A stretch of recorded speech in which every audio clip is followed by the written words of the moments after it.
सेना ऑपरेशन सिंदूर के दौरान जो ऑपरेशन सिंदूर चलाया, पूरे देश में जबरदस्त जोश है। और इस ऑपरेशन की कामयाबी के बाद आज प्रधानमंत्री मोदी पहली बार गुजरात दौरे पर हैं। वडोदरा में थे थोड़ी देर पहले और वहां उन्होंने एक छोटा सा रोड शो किया, लेकिन उनके स्वागत में जबरदस्त भीड़ उमड़ी है। वडोदरा के बाद आज मोदी का भुज और फिर अहमदाबाद में भी रोड शो होगा और तीनों ही जगहों पर ऑपरेशन सिंदूर की कामयाबी का असर आप सड़कों पर साफ साफ देख पाएंगे। रोड शो के रूट पर जगह जगह राफेल लड़ाकू विमानों के मिनिएचर्स लोगों ने बना दिए, S-400 दिखा दिया डिफेंस सिस्टम, ब्रह्मोस मिसाइल के पोस्टर लगा दिए और प्रधानमंत्री नरेंद्र मोदी के कटआउट लगाए गए। प्रधानमंत्री आज दाहोद में हैं इस वक्त, जहां वो 24,000 करोड़ रुपए के प्रोजेक्ट्स जो हैं वो शुरुआत उनकी करने वाले हैं। एक लोकोमोटिव प्रोजेक्ट में का भी उन्होंने शुभारंभ किया, जिसकी तस्वीरें इस वक्त आप स्क्रीन पर देख रहे थे। लेकिन एक और खास बात हुई, आपको याद है ऑपरेशन सिंदूर के दौरान सेना की तरफ से ब्रीफिंग करने के लिए कौन आया करता था? हमारे विदेश सचिव के साथ आया करती थी कर्नल सोफिया कुरैशी सेना से और wing commander Vyomika Singh air force से। तो आज कर्नल सोफिया कुरैशी वो गुजरात की हैं और जब वडोदरा में प्रधानमंत्री रोड शो कर रहे थे तो उस वक्त उनका परिवार वहां पर मौजूद था। इनफैक्ट उनके परिवार से आज प्रधानमंत्री ने मुलाकात भी की है। तो ये एक आज की बड़ी हाईलाइट रही और बहुत अच्छा लगा उन परिवार को, प्रधानमंत्री को अपने सामने देख करके। तो जो रोड शो हुआ उनके स्वागत में कर्नल सोफिया कुरैशी की फैमिली जो थी वो मौजूद थी। अगर उनकी बातचीत हमारे पास है तो वो दिखा दें। पहले तो मैं ये जानना चाहता हूँ कि वो क्षण जो था क्या फील कर रहे थे उस वक्त? वो क्षण बहुत ही प्रसन्नता का क्षण था, बहुत ही प्रसन्नता हुई इस समय। और सबसे बड़ी गर्व तो इस बात का हुई, हमारे नगर के सभी लोगों ने प्रधानमंत्री का हृदय से स्वागत किया, तो इसकी हम बहुत प्रसन्न हुए। प्रसन्नता इतनी हुई कि बोल नहीं पा रहे ना कुछ भी इतनी प्रसन्नता है। कुछ बातचीत हो पाई थी प्रधानमंत्री जी से? अब इशारे सारे सब कुछ हुआ है, वो तो सभी सारे में सब उन्होंने प्रणाम किया, हमने प्रणाम किया। अच्छा। हाँ, और बहुत ही खुशी हुई इसके लिए। हाँ।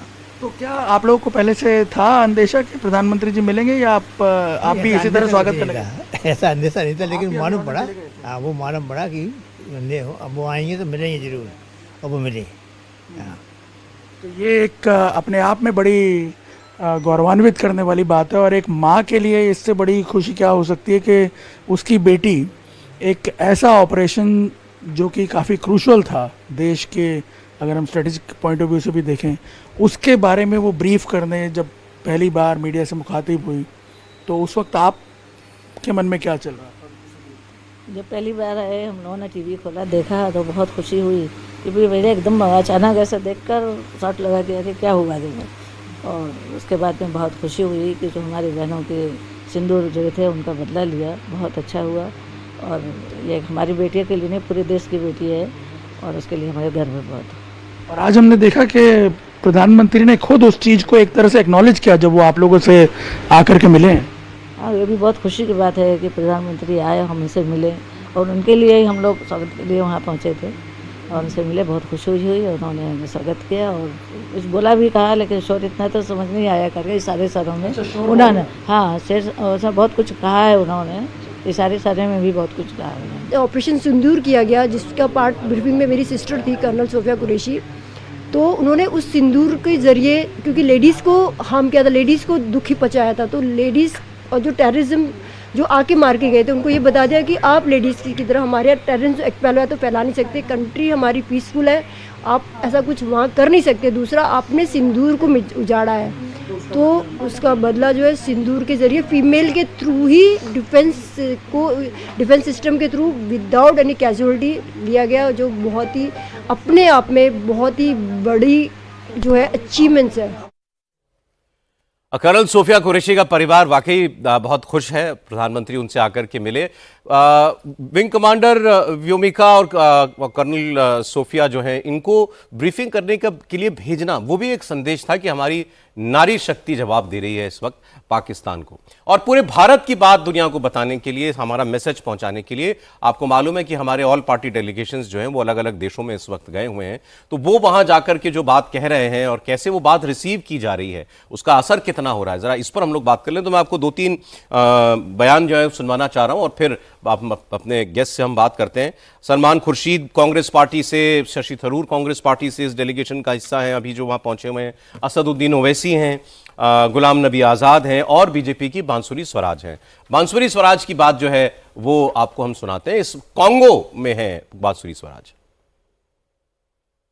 ऑपरेशन सिंदूर केवल एक सैन्य अभियान नहीं था, ये न्याय का नया संकल्प है जो भारत ने विश्व के सामने प्रस्तुत करा है। लहू और पानी एक साथ नहीं बहेगा, ट्रेड और टेरर एक साथ नहीं हो सकता, और ये जो भारत ने एक नया उदाहरण रखा है पूरे विश्व के सामने on this global war against terrorism, इसी का पक्ष रखने के लिए हम ये डेलीगेशन, ऑल पार्टी डेलीगेशन, पहले यूएई गया और अब वेस्ट अफ्रीका के विभिन्न देशों में जा रहा है, कांगो, लाइबेरिया और सियरा लियोन। यूएई ने तो एक बहुत ही सॉलिड दोस्त की भूमिका निभाते हुए एक अनइक्विवोकल सपोर्ट का मैसेज भारत के साथ रखा है।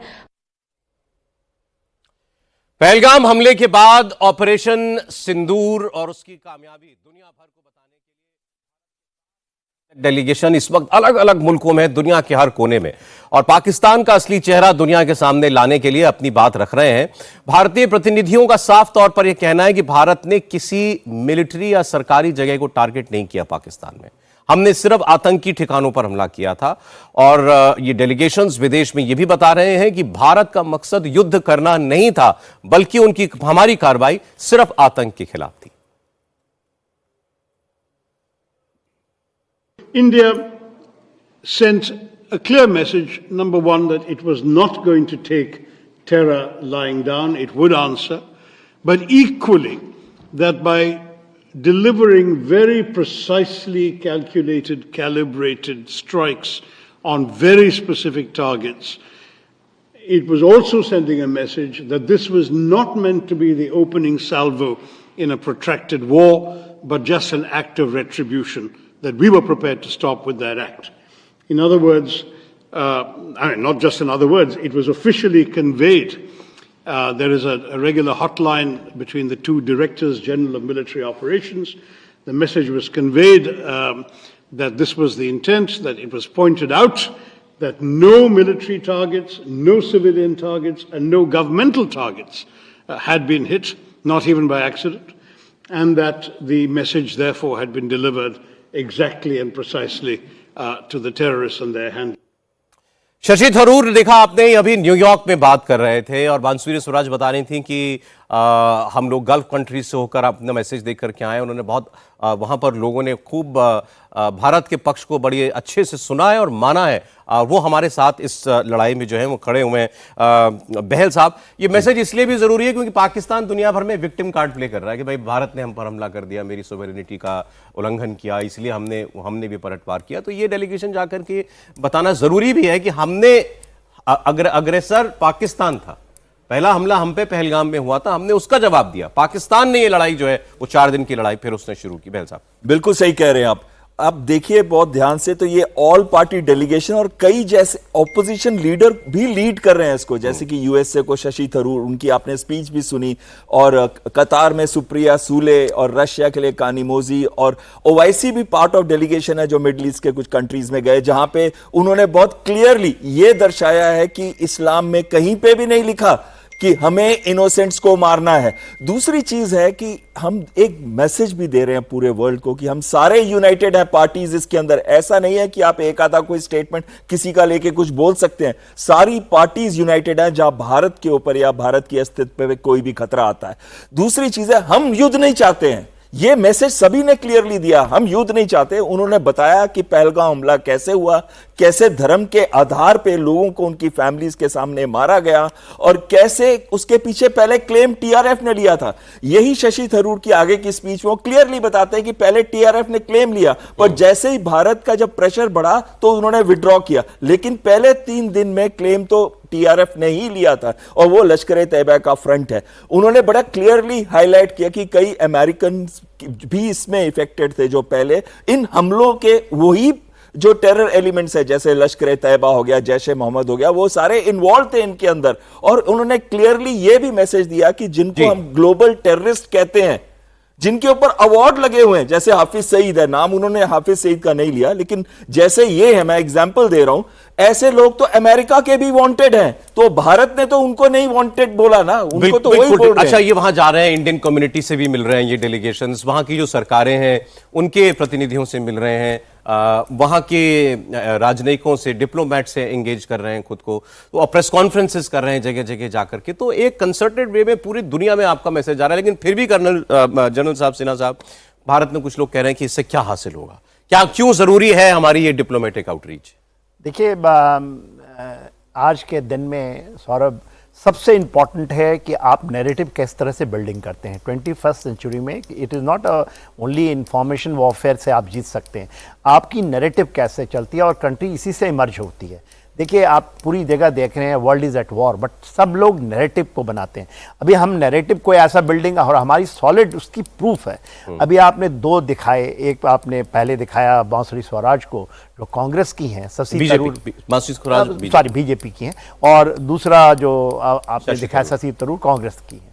तो उन्होंने क्या कहा, जो शशि थरूर क्या कह रहे हैं कि we have not done any actions against military the first day is talking, कि एक एक्ट ऑफ रिट्रीब्यूशन था, आपने हमारे ऊपर आतंकवादी हमला किया, हमने कोई मिलिट्री टारगेट, कोई सिविलियन टारगेट या नो गवर्नमेंट टारगेट को हमने हिट किया, नो जो आपने हमारे टेररिस्ट के टारगेट थे उसको हिट किया। उसके बाद हमने उस दिन बता दिया कि नॉन एस्केलेटरी है, हमने अपना कार्रवाई खत्म कर दिया, आप यदि कुछ करेंगे तो हम उसका जवाब हम। तो इन्होंने जो 3 दिन और चलाए उसके अंदर में, उसके बाद आप उसका वेरी कैलिब्रेटेड तरीके से उसको आप एड्रेस किए। मेरे शशि थरूर साहब इसको सभी जगह बता रहे हैं कि it is not against a conflict against to military, it is a conflict against terrorism.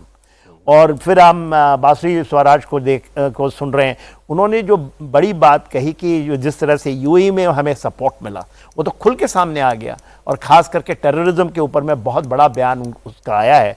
दूसरा जो वेस्ट अफ्रीका में वो जो कॉन्गो में गई हैं, वहाँ की धरती से जो उन्होंने ये बताया है, और सेम बात बार बार रिपीट हो रही है जो पाकिस्तान के संदर्भ में कहते हैं कि खून पानी नहीं बहेगा, और यदि खून बहेगा तो जो चीजें हैं। तो एक चीज एक पूछना चाह रहा हूं जनरल दत्ता, हमारा मैसेज बड़ा मैसेज है, आतंकवाद के खिलाफ भी है, लेकिन हम हाईलाइट क्या करना चाहते हैं कि पाकिस्तान ये आतंकवाद की नर्सरी है, या we retain the right to strike back in case we are hit? Saurabh, देखिए, ऐसा है कि भारत का जो मैसेज है दुनिया को, वो 2 तरीके से है। दुनिया की लार्जेस्ट डेमोक्रेसी, जिसके अंदर हमारी मल्टी एथनिसिटी, मल्टी लिंगुअल, अलग अलग हमारी जो पॉलिटिकल पार्टीज हैं, वो सारी की सारी इस मुहिम में भारत को रिप्रेजेंट करके दुनिया को बता रही हैं कि भारत ने जो ऑप सिंदूर किया वो क्यों किया, और क्या पाकिस्तान एक विक्टिम है कि परपेट्रेटर ऑफ क्राइम, मतलब क्या वो आतंकवाद में लिप्त है खुद। तो ये जो संदेश है जो लेके जा रहे हैं विद प्रूफ एंड एविडेंस, हमने पूरा चेष्टा कर ली पाकिस्तान के साथ, उनको डोजियर दे के बता दिया, कहीं पर पाकिस्तान ने कभी भी कोई कार्रवाई नहीं करी आतंकवाद के खिलाफ, क्योंकि जो पाकिस्तान की सरकार, पाकिस्तान की फौज ही इसके अंदर लिप्त है खुद। और ये प्रूफ भी दिया हमने कि जब वहाँ पे हमने टेररिस्ट अटैक किया, खासकर जैसे मोहम्मद के उसमें, यहाँ मुरीद के में, सारे के सारे फौज के अफसर वहाँ पे उस जनाजे के अंदर शामिल हैं। तो ये दर्शाता है कि उनका कितना गठजोड़ है। दूसरा, पाकिस्तान बोलता मैं विक्टिम हूँ आतंकवाद का कि मेरे 80,000 लोग मारे गए, ये विक्टिम नहीं है, ये परपेचुएटर है।